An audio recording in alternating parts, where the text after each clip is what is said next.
नमस्कार विद्यार्थियों, आप सभी का आपके अपने YouTube channel today current information पर स्वागत है। दोस्तों, आज के इस वीडियो के माध्यम से हम क्लास 12 की हिस्ट्री यानी इतिहास के जो शेखावाटी मिशन 100 के द्वारा जो इम्पोर्टेंट क्वेश्चन जारी किए गए हैं वो हम इसमें देखेंगे। तो आज का हमारा चैप्टर रहने वाला है बंधुत्व, जाति तथा वर्ग से रिलेटेड इम्पोर्टेंट क्वेश्चन। और इससे रिलेटेड जो आपके पेपर के अंदर जो दोस्तों क्वेश्चन हैं वो 6 अंक के जो पूछे जाएंगे, यानी ये जो पार्ट है आपका 6 अंक का है। इससे पहले हमने एक और दो जो अध्याय हैं वो उसको भी देख चुके हैं। उसको नहीं देखा है तो प्ले लिस्टों में जाकर के अवश्य देखिएगा, और लिंक के डिस्क्रिप्शन में दे रखी हैं। और बाकी जो सब्जेक्ट आपके हैं संजीव डेश्वर के मॉडल पेपर वो भी हमने सोल्व करवा चुके हैं, तो उन्हें भी आप ज़रूर देखिएगा। और बाकी सब्जेक्ट जो आपके पेपर बचे हैं उनको भी हम जल्द से जल्द करवाने की कोशिश करेंगे। तो यहाँ पर हमारा जो अगला चैप्टर है यानी चैप्टर का क्वेश्चन है, जो हमारा पहला सवाल है जो वस्तुनिष्ठ रिलेटेड है, जहाँ पर हमारा सवाल है कि महाभारत के समालोचनात्मक संस्करण को तैयार करने में कितना समय लगा। तो ये महत्वपूर्ण सवाल हो जाएगा। तो यहाँ पर है जो 47 वर्ष हैं जो महाभारत के समालोचना संस्करण को तैयार करने में जो समय है वो लगा है। अगला सवाल है महाभारत की मूल भाषा कौन सी। तो महाभारत की जो मूल भाषा है वो संस्कृत है।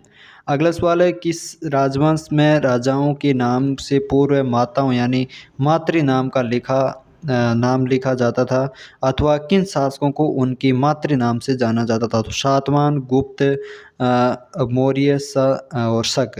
तो जो सातवाहन वंश के राजा थे उनको जो है माताओं के नाम से यानी मातृ नाम से जाना जाता था। सातवाहन वंश यानी जैसे हम उदाहरण पर देखें तो गौतमीपुत्र सातकर्णी, जो ये सातवाहन वंश से रिलेटेड था। तो यहाँ पर ये उनके नाम के आगे पहले माता का नाम लगता था।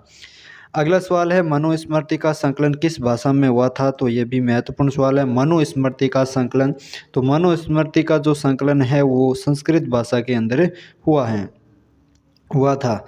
अगला सवाल है धर्मसूत्र और धर्मशास्त्र विवाह की रिक्त स्थान दिया और प्रकारों को अपनी स्वीकृति देते हैं। तो यहाँ पर कितने प्रकारों की स्वीकृति देते हैं। तो ये 8 प्रकारों की स्वीकृति है जो देते हैं। अगला हमारा सवाल है 6 नंबर जो है सातवाहन कुल के सबसे प्रसिद्ध शासक कौन थे। तो सातवाहन वंश के गौतमी पुत्र श्री सातकर्णी जो हैं वो सबसे प्रसिद्ध और शासक थे। अगला सवाल है आरंभिक संस्कृत परंपरा में महाभारत को किस श्रेणी में रखा जाता है। तो आरंभिक संस्कृत परंपरा को है जो महाभारत में किस में रखा जाता है। तो ये इतिहास की श्रेणी के अंदर है जो रखा जाता है।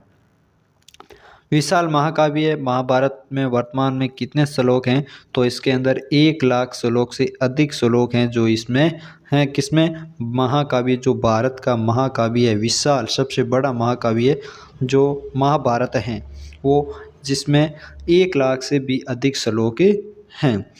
फिर है पिता से पुत्र की फिर पौत्र प्रपौत्र को संपत्ति किस व्यवस्था के तहत मिलती है। तो ये हैं जो पितृवंशिकता जो व्यवस्था है उसके तहत है, जो पिता से पुत्र को और फिर पौत्र को और फिर प्रपौत्र को है जो संपत्ति मिलती है। अगला सवाल है विवाह के किस प्रकार में वैवाहिक संबंध समूह के मध्य ही होते हैं। तो यहाँ पर हमारा आंसर हो जाएगा अंतर्विवाह। फिर है वर्ण व्यवस्था को दैवीय व्यवस्था प्रमाणित करने के लिए किस वेद का उदाहरण दिया जाता है। तो ये यहाँ पर है ऋग्वेद का है जो वर्ण व्यवस्था को दैवीय व्यवस्था प्रमाणित करने के में जो उदाहरण के रूप में दिया जाता है। फिर हमारा सवाल है धर्मसूत्र और धर्मशास्त्रों में कितने प्रकार के विवाह को सही या उत्तम माना गया। तो यहाँ पर 4 प्रकार के विवाह हैं उनको धर्मसूत्र और धर्मशास्त्रों में सही माना गया है। साहित्य परंपरा में महाभारत के रचयिता कौन है। तो साहित्य परंपरा के अंदर हैं जो वेद व्यास जी या फिर व्यास जी को है जो महाभारत के रचयिता माने गए हैं। फिर हमारा सवाल है V.S. सुक्तांकर कौन थे। तो ये हैं जो संस्कृत के एक महान विद्वान थे। फिर चांडालों के बारे में कौन सा कथन सत्य नहीं है। गांव से बाहर रहना, फेंके हुए बर्तन का इस्तेमाल करना, लोहे के आभूषण पहनना और यज्ञ में भाग लेना। तो यहाँ पर गलत जो सत्य नहीं है वो है यज्ञ में भाग लेना, जो चांडालों के बारे में सत्य नहीं है। फिर है हमारे रिक्त स्थान से रिलेटेड क्वेश्चन। तो इस पार्ट से आपके रिक्त स्थान से रिलेटेड भी जो क्वेश्चन है वो पूछे जा सकते हैं। तो इसकी पीडीएफ आपको Telegram group RBC class 6 to 12 में मिल जाएगी, लिंक डिस्क्रिप्शन दे रखी है, वहाँ से इनको आप देख सकते हो। बाकी हमारा जो अगला इंपॉर्टेंट सवाल है वो अति लघुत्रात्मक जो क्वेश्चन है वो हम देख लेते हैं। तो यहाँ पर हमारा सवाल है, महाभारत के समालोचनात्मक संस्करण को तैयार करने का कार्य कब व किसके नेतृत्व में प्रारंभ हुआ या आरंभ हुआ? तो 1919 में प्रसिद्ध संस्कृत विद्वान वी.एस. सुक्तांकर के नेतृत्व में महाभारत का समालोचनात्मक संस्करण है जो तैयार करने की परियोजना की शुरुआत हुई। फिर हम यहाँ पर अगर अगला इम्पोर्टेंट सवाल देखें तो हमारा सवाल हो जाएगा कि महाभारत का सबसे महत्वपूर्ण उपदेशात्मक अंश कौन सा है? तो महाभारत का जो सबसे महत्वपूर्ण उपदेशांश अंश है तो महाभारत का यहाँ पर हो जाएगा भगवत गीता, जिसमें कुरुक्षेत्र की युद्ध भूमि में श्री कृष्ण जो अर्जुन को उपदेश देते हैं, ये जो अंश है वो यहाँ पर सबसे महत्वपूर्ण उपदेशात्मक अंश हैं। फिर हमारा यहाँ पर आंसर अगला क्वेश्चन है वो चांडाल किसे कहते हैं? तो चांडाल यानी शवों की अंत्येष्टि और मृत पशुओं को छूने वालों को क्या कहा जाता है? चांडाल कहा जाता है। यानी जो मृत पशुओं को कहीं रास्ते में अगर मर जाते हैं तो उनको क्या करते हैं, दूर करते हैं, उन्हीं को हम क्या कहते हैं, चांडाल कहते हैं। वो अगला हमारा सवाल है, मनुस्मृति का जो संकलन है वो कब और किस भाषा में हुआ?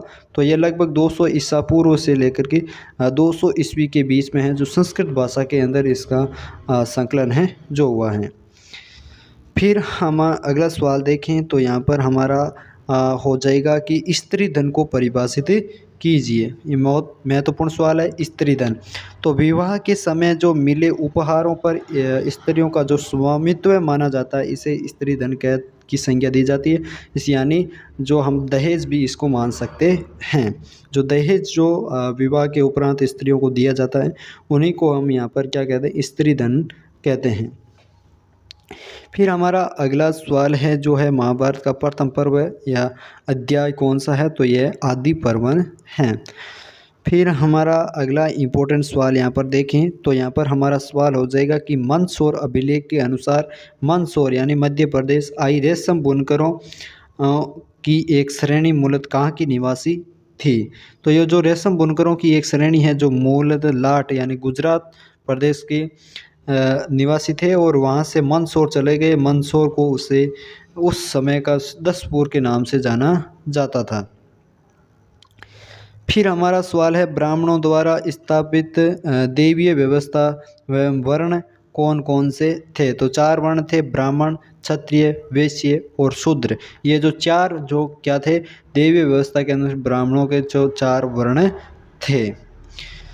फिर हमारा सवाल है जो अगले हम सवाल देखते हैं, जो लघुत्रात्मक इम्पोर्टेंट क्वेश्चन है वही हम यहाँ पर देख लेते हैं।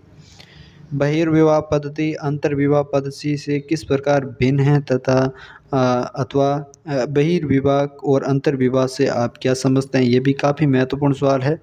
तो बहिर्विवाह पद्धति यानी अपने गोत्र से बाहर जो विवाह करने को ही क्या कहते हैं, बहिर्विवाह पद्धति कहते हैं। और अंतर्विवाह यानी जो पद्धति संबंध में अपने ही गोत्र कुल में स्थापित होते हैं उनको क्या कहते हैं, हम अंतर्विवाही पद्धति कहते हैं। फिर हमारा अगला सवाल हम यहाँ पर देखें तो मनुस्मृति में उल्लेखित 5वीं और 6ठी विवाह पद्धति को समझिए। इतना कुछ खास है नहीं। यहाँ पर क्या अधिकतर राजवंश पितृवंशिकता प्रणाली का अनुसरण करते थे? इस प्रणाली में क्या विभिन्नताएं थी? तो ये भी इतना इम्पोर्टेंट नहीं। अगला हमारा इम्पोर्टेंट सवाल है, वर्ण और जाति में कोई 2 अंतर बताइए। मोस्ट सवाल है, वर्ण और जाति में अंतर। तो वर्णों की संख्या कितनी है? 4 हैं।